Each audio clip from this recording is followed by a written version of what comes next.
स्वागत है मोदी मोदी।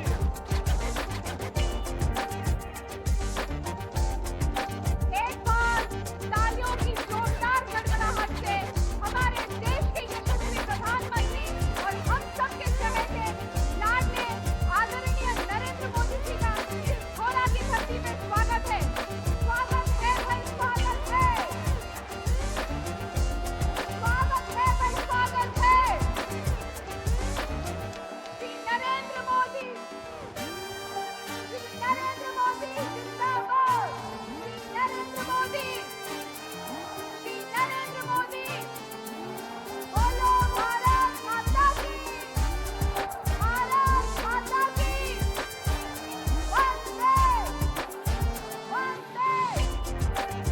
स्वागत की इस कड़ी में मैं हमारे राजस्थान के माननीय मुख्यमंत्री श्री भजनलाल जी शर्मा से निवेदन करूंगी कि वे हमारे यशस्वी प्रधानमंत्री जी का राजस्थान की आन बान शान का प्रतीक साफा पहनाकर उनका स्वागत करें। इसी बीच साथियों, तालियां बजती रहनी चाहिए। आपकी तालियों की गूंज पूरे मैदान में निकलनी चाहिए। स्वागत है भाई, स्वागत है, स्वागत है भाई, स्वागत है। इसी क्रम में मैं हमारे बाड़मेर जैसलमेर के लोकसभा क्षेत्र के प्रत्याशी श्री कैलाश चौधरी जी से निवेदन करूंगी कि वे दुपट्टा पहनाकर हमारे आदरणीय प्रधानमंत्री जी का स्वागत करें। आप सभी की तालियां इस सभा में गूंजती रहनी चाहिए। स्वागत है भाई, स्वागत है, स्वागत है भाई, स्वागत है। अब हमारी मातृशक्ति से मैं निवेदन करूंगी कि वे आदरणीय प्रधानमंत्री जी का स्वागत करें। मातृशक्ति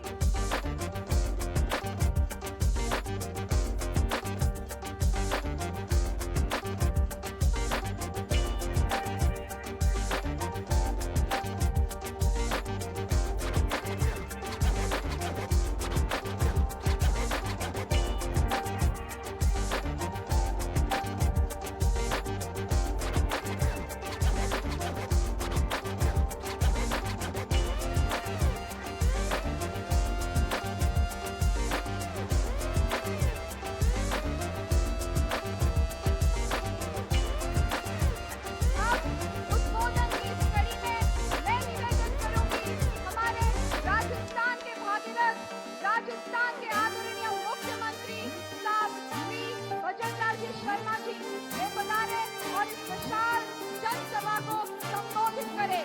श्री भजनलाल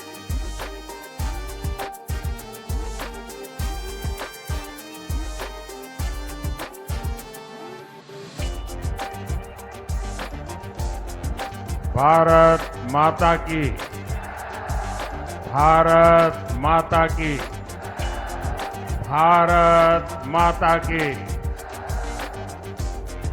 राम राम साहब। शक्ति और भक्ति परिचायक चैत्रीय नवरात्रा रे चौथे दिन माता कुष्मांडा रे स्वरूप ने मारो कोटि कोटि प्रणाम। बाढ़ाणे और जैसैणे रे वासियों ने मारी घणे मानसू। राम राम। मैं सबसे पहले तो बहन ममता जी को बधाई देता हूं, इतना शानदार संचालन कर रही है आप। मैं बहुत अभिनंदन करता हूं आपका। आज नवरात्रि के पावन अवसर पर मुझे सिद्धों और शूरवीरों की धरती एक बार फिर आप सबके दर्शन करने का सौभाग्य मिला है। ये वो धरती है जिसके वीरों की कहानियां आज भी सीमा पर खौफ पैदा करती है। जिस रेगिस्तान की गर्मी में अच्छों की हिम्मत दम तोड़ देती है, वहां आपके हौसले के सामने गर्मी भी कुछ नहीं कर पाती। ये जन सैलाब, ये जन समर्थन बताता है बाड़मेर की जनता बीजेपी को भरपूर आशीर्वाद देने का संकल्प ले चुकी है। इस चुनाव में आपका एक एक वोट विकसित भारत की नींव मजबूत करेगा। ये चुनाव दल का नहीं, देश का चुनाव है। इसलिए आज पूरा देश कह रहा है 4 जून 400 पार, 4 जून और मालानी की यही पुकार फिर एक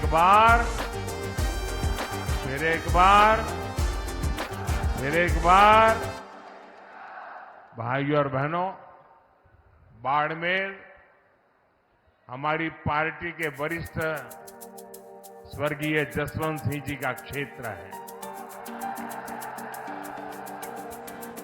यहां के लोगों ने हमेशा मुझे बोला है, मोदी जी आप देश के दुश्मनों को सबक सिखाओ, बाड़मेर जिताने की जिम्मेदारी हमारी है।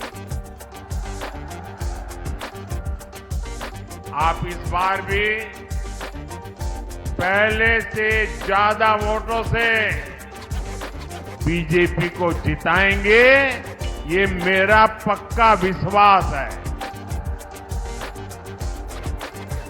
साथियों, कांग्रेस पार्टी ने 5-6 दशक से ज्यादा देश पर हुकूमत की, लेकिन देश की कोई एक बड़ी समस्या ऐसी नहीं जिसका संपूर्ण समाधान कांग्रेस ने दिया। राजस्थान के लोगों से बेहतर इस बात को कौन जाने। जिस राजस्थान के लोगों ने देश को अपने लहू से सींचा, उस राजस्थान को कांग्रेस पार्टी ने पानी के लिए प्यासा रखा। मेरी माताएं बहनें तपती गर्मी में रेतीले धोरों पर सिर पर खड़े रखकर कोस कोस चलकर पानी लेने जाती। हमारी बहनें यहां कहती थी, जी ढूले तो मारो कुछ न जासी, पानी ढूले मारो सब कुछ जासी। यानी पानी घी से भी ज्यादा मूल्यवान था। लेकिन 70 साल तक किसी ने इन माताओं बहनों की नहीं सुनी। जब आपने आपके बेटे मोदी को सेवा करने का मौका दिया,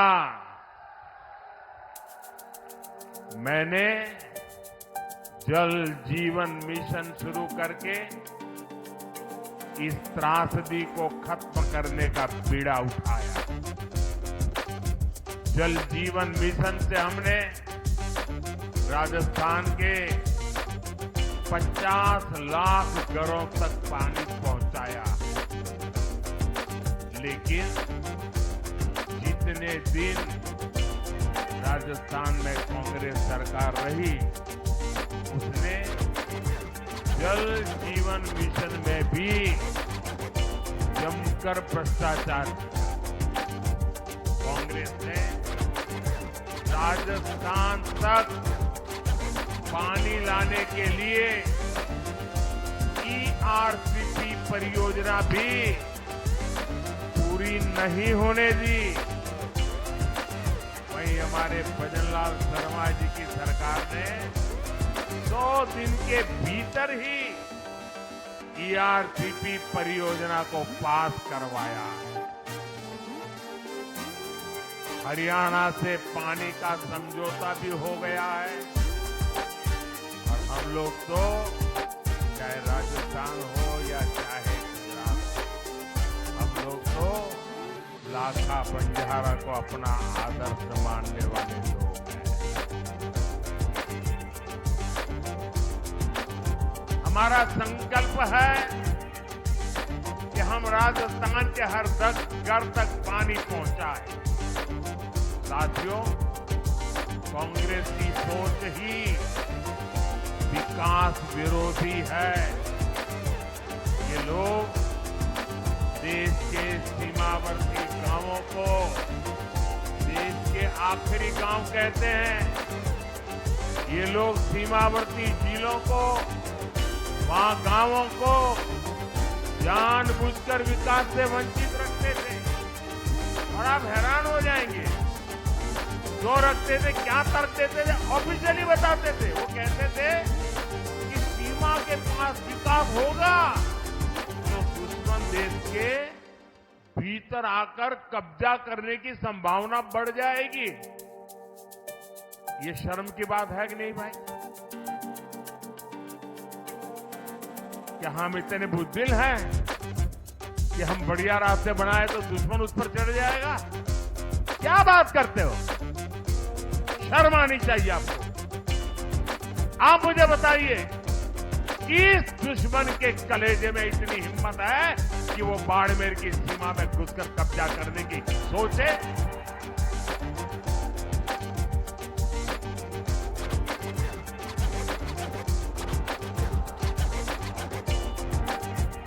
है हिम्मत किसी में? भाइयों बहनों, हम सीमावर्ती इलाकों को, सीमावर्ती गांवों को आखिरी गांव नहीं, देश का प्रथम गांव मानते हैं। हमारे लिए देश की सीमा यहां पूरी नहीं होती है। हमारे यहां से देश शुरू होता है।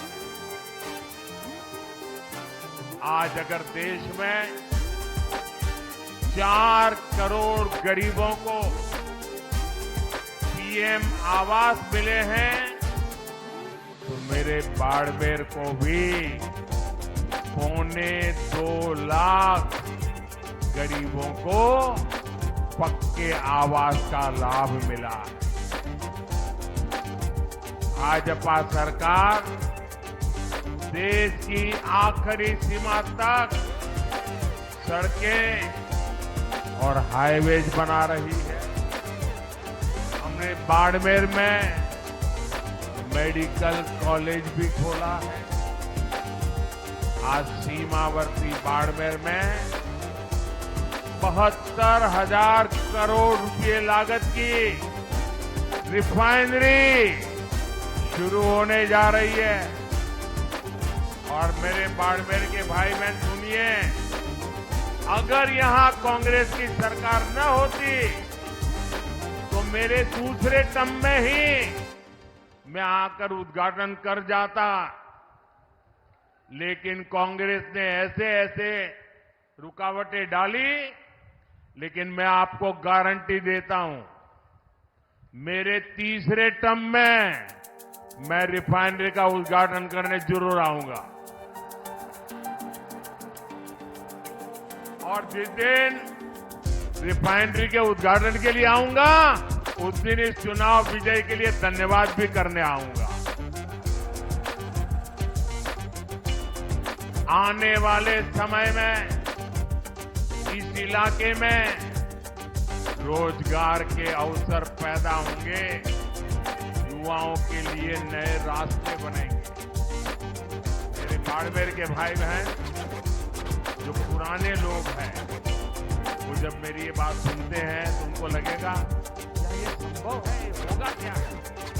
स्वाभाविक है कि ऐसी मुसीबतों में उन्होंने जिंदगी गुजारी है। यहां से पलायन होना बहुत स्वाभाविक था। माँ बाप भी बच्चों को कहते थे भाई कहीं और चले जाओ, यहां रह के क्या करोगे, वो दिन थे। ऐसा ही हाल कच्छ का था। मैं गुजरात का अनुभव बताता हूं। कच्छ का भी हाल ऐसा ही था, लेकिन 2001 के भूकंप के बाद गुजरात के लोगों ने मुझे सेवा का मौका दिया। आज पूरे हिंदुस्तान का सबसे तेज विकास करने वाले जो जिले हैं, उसमें आज कच्छ जिला पहुंच गया है। मुंबई में जमीन की जो कीमत होती है, वो कच्छ की जमीन की कीमत हो गई है।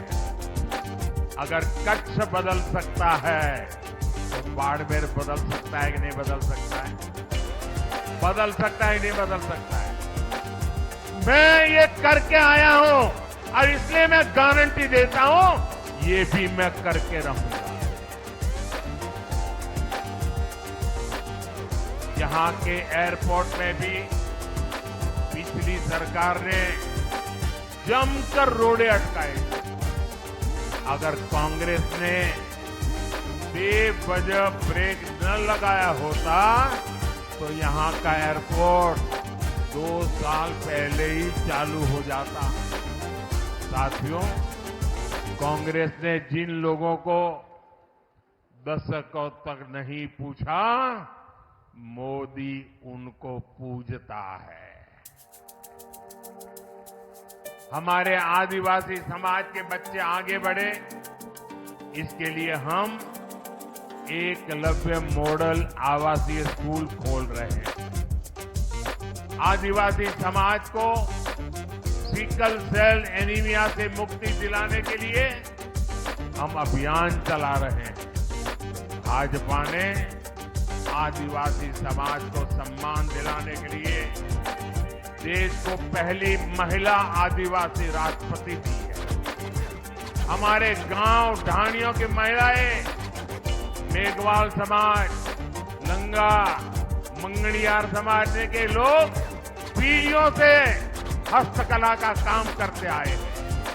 भाजपा ने पहली बार उन्हें आगे बढ़ाने के लिए पीएम विश्वकर्मा योजना शुरू की।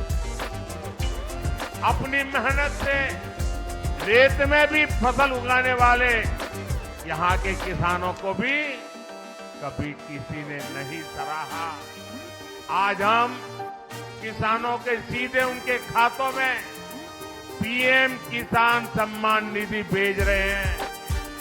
किसानों की आय बढ़े, इसके लिए हम मोटे अनाजों को, श्री अन्न को पूरी दुनिया में प्रमोट कर रहे हैं। ये हमारा बाजरा कोई पूछता नहीं था, सिर्फ हम गांव के लोग खाते थे।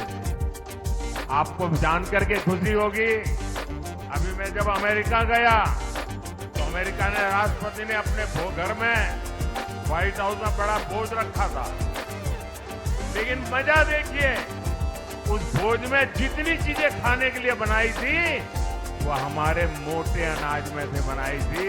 हमारे बाजरे, हमारा ज्वार उसमें से बनाई थी।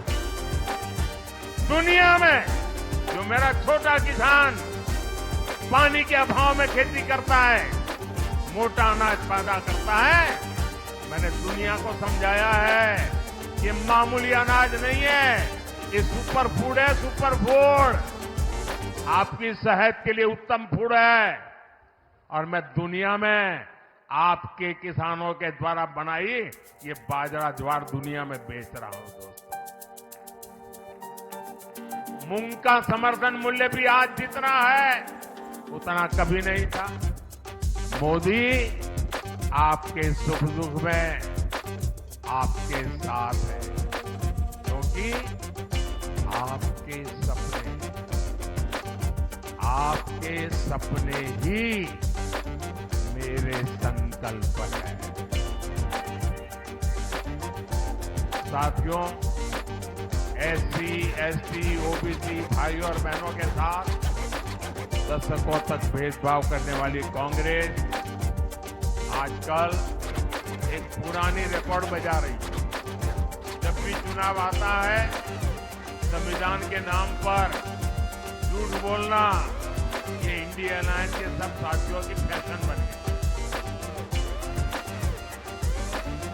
वो कांग्रेस जिसने बाबा साहब के जीते जी उन्हें चुनाव हरवाया, जिसने बाबा साहब को भारत रत्न नहीं मिलने दिया, जो वो कांग्रेस जिसने देश में आपातकाल लगाकर संविधान को खत्म करने की कोशिश की, आज वो मोदी को गाली देने के लिए संविधान के नाम पर झूठ की आड़ ले रही है। ये मोदी है जिसने देश में पहली बार संविधान दिवस मनाना शुरू किया। ये कांग्रेस वालों ने संविधान दिवस मनाने का विरोध किया था। पार्लियामेंट में भाषण है उनका। बाबा साहब का ये अपमान है कि नहीं है? संविधान का अपमान है कि नहीं है? इतना ही नहीं, ये मोदी है जिसने बाबा साहब से जुड़े पंच तीर्थों का विकास किया। इसलिए बाबा साहब और संविधान का अपमान करने वाले कांग्रेस और इंडिया अलायंस के झूठों से, उनकी गप्पाजी से सावधान रहने की जरूरत है। और कांग्रेस वाले सुन लें, ये 400 सीट की बात देश की जनता ने इसलिए की है कि आपने 10 साल पार्लियामेंट में मुझे अच्छे काम करने के लिए रोकने की लगातार कोशिश की है। और इसलिए देश आपको, कांग्रेस को सजा देना चाहता है और साफ कर देने का मन बना लिया है। और जहां तक संविधान का सवाल है, आप मान के चलिए और मोदी के शब्द लिख के रखिए, बाबा साहब आंबेडकर खुद आ जाए तो भी संविधान खत्म नहीं कर सकते हैं। हमारा संविधान सरकार के लिए गीता है, रामायण है, महाभारत है, बाइबल है, कुरान है, ये सब कुछ हमारे लिए हमारा संविधान है। साथियों, भारत के खिलाफ ये इंडिया अलायंस वाले कितनी नफरत से भरे हुए हैं, ये इनके मैनिफेस्टो में भी नजर आता है। कांग्रेस के मैनिफेस्टो में तो बंटवारे की, गुनहगार मुस्लिम लीग की छाप नजर आती है। अब इंडिया अलायंस में शामिल एक और दल ने देश के खिलाफ बहुत खतरनाक ऐलान किया है। उन्होंने अपने मैनिफेस्टो में लिखा है, जिस पोखरण की धरती ने भारत को परमाणु शक्ति से संपन्न किया, अब इंडिया अलायंस का कहना है हम भारत के परमाणु हथियार नष्ट कर देंगे, दरिया में डुबो देंगे। भारत जैसा देश जिसके दोनों तरफ पड़ोसियों के पास परमाणु हथियार हो,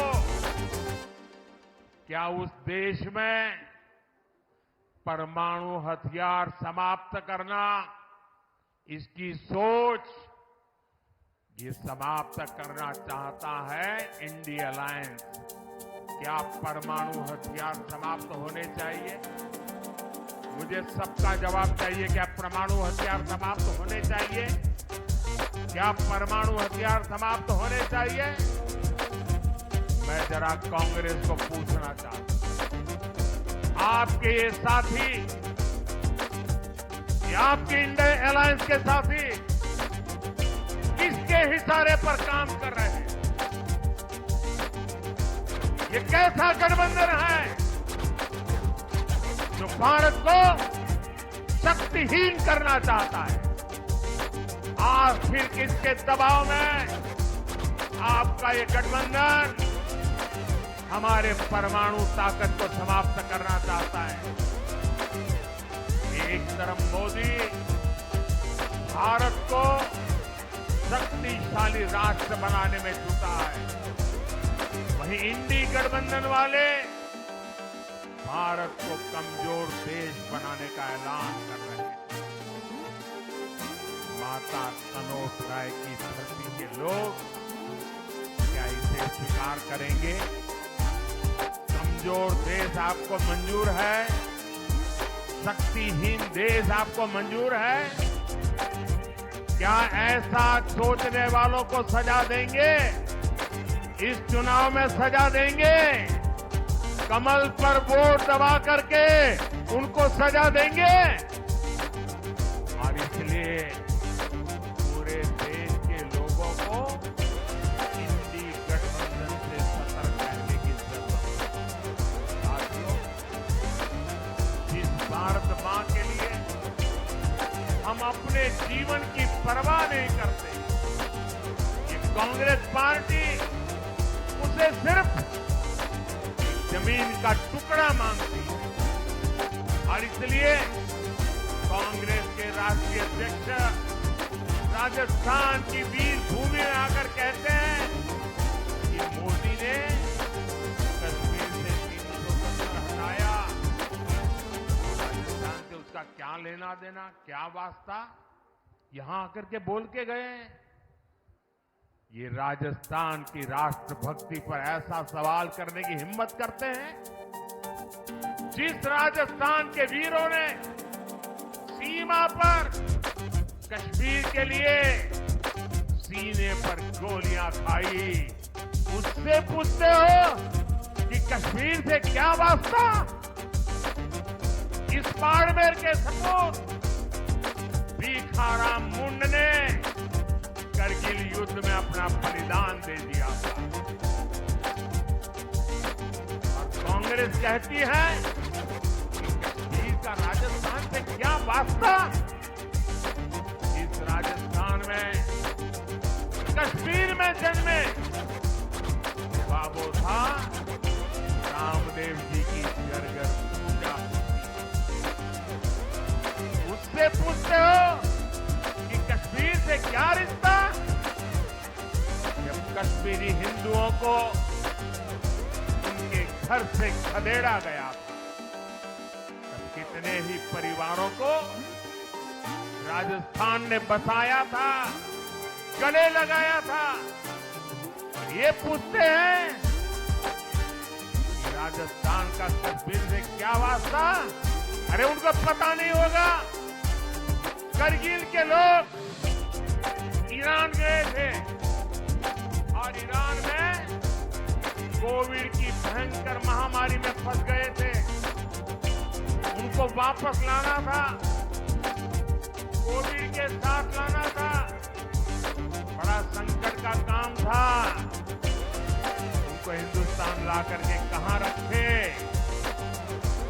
देश को जान करके गर्व होगा। मेरे राजस्थान की वीर भूमि है। जैसलमेर में ईरान से लाए गए कोविड के वो सारे लोग जो करगिल के रहने वाले थे, वहां वो माइनस टेम्परेचर में रहते हैं। यहाँ 35-40 डिग्री टेम्परेचर में महीना भर रहे। जब ठीक हुए तब राजस्थान से उनको घर वापस था। ये है मेरा राजस्थान। कांग्रेस भारत को भाषा, प्रांत, जात पात में तोड़ना चाहती है। इसलिए आपको इस चुनाव में कांग्रेस को फिर एक बार सबक सिखाना है। साथियों, कांग्रेस हर उस काम का विरोध करती है जो देश हित में होता है। कांग्रेस हर उस ताकत के साथ खड़ी हो जाती है जो देश विरोधी होती है। आप देखिए, हम लोग देश में, राजस्थान में शक्ति की उपासना करते हैं, माता की उपासना करते हैं, लेकिन कांग्रेस के शहजादे कहते हैं वो हिंदू धर्म की शक्ति का विनाश कर देंगे। अरे मेरी माताओं बहनों की ताकत को नहीं जानते हो, किसी मर्द को आगे नहीं बढ़ाने पड़ेगा। इस शक्ति को नष्ट करने वालों को ये मेरी माता बहनें होंगी। देश में राम मंदिर निर्माण का पुनीत पावन काम होता है, कांग्रेस उसका भी बहिष्कार करती है। और कांग्रेस करती क्या है?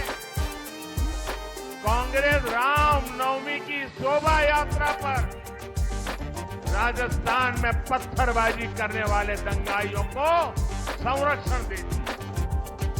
देश में घुसपैठी आते हैं तो कांग्रेस उनका स्वागत करती है, लेकिन भारत विभाजन का विरोध करने वाले हमारे दलित और सिख भाई बहनों को नागरिकता देने वाले सीएए का ये विरोध करते हैं। मैं आपसे पूछता हूं, क्या कांग्रेस एक भी सीट राजस्थान से जीतने की हकदार है क्या? हकदार है क्या?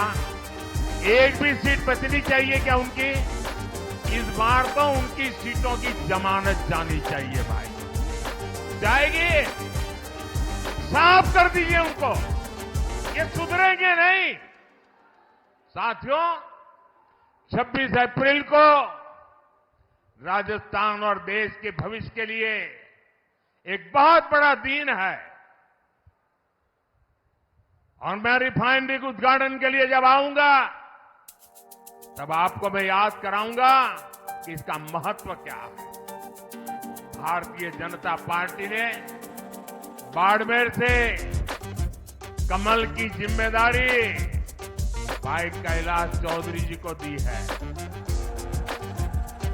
इसलिए आपको मोदी की गारंटी पर भरोसा करते हुए कमल पर बटन दबाने के लिए प्रार्थना करने आया हूं। आपके आशीर्वाद लेने आया हूं।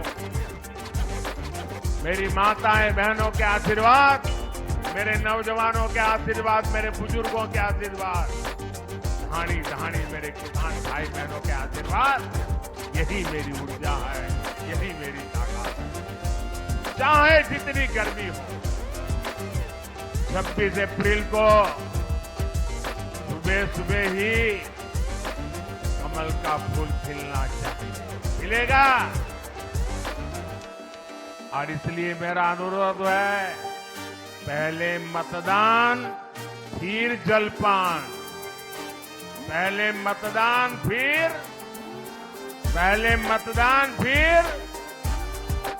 अच्छा, मेरा एक और काम करोगे? जरा हाथ ऊपर करके बताइए, करोगे? सबके सब करोगे? माताएं बहनें भी करेगी? देखिए, पहले तो मैं राजस्थान में बहुत घुमा हूं, सब दूर जाता था, संगठन का काम करता था, के साथ कंधे से कंधा मिलाकर के काम किया है। लेकिन अब आपने इतना काम दिया है कि मैं सब जगह पे जा नहीं सकता हूं। तो मेरा एक काम करोगे?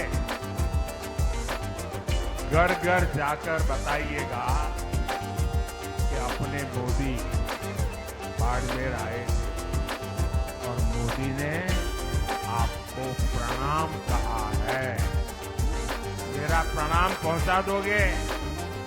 हर परिवार में मेरा प्रणाम पहुंचाओगे? हर माता बहन को मेरा प्रणाम पहुंचाओगे? हर बुजुर्ग को मेरा प्रणाम पहुंचाओगे? जब इन सबको मेरा प्रणाम पहुंचेगा ना, तो वो मन से मुझे आशीर्वाद देंगे और वो आशीर्वाद मुझे ऐसी ताकत देगा कि विकसित भारत का सपना पूरा करने के लिए मैं अपनी पूरी ऊर्जा लगा दूं। मेरे साथ बोलिए, भारत माता की, भारत माता की, भारत माता की। बहुत बहुत धन्यवाद।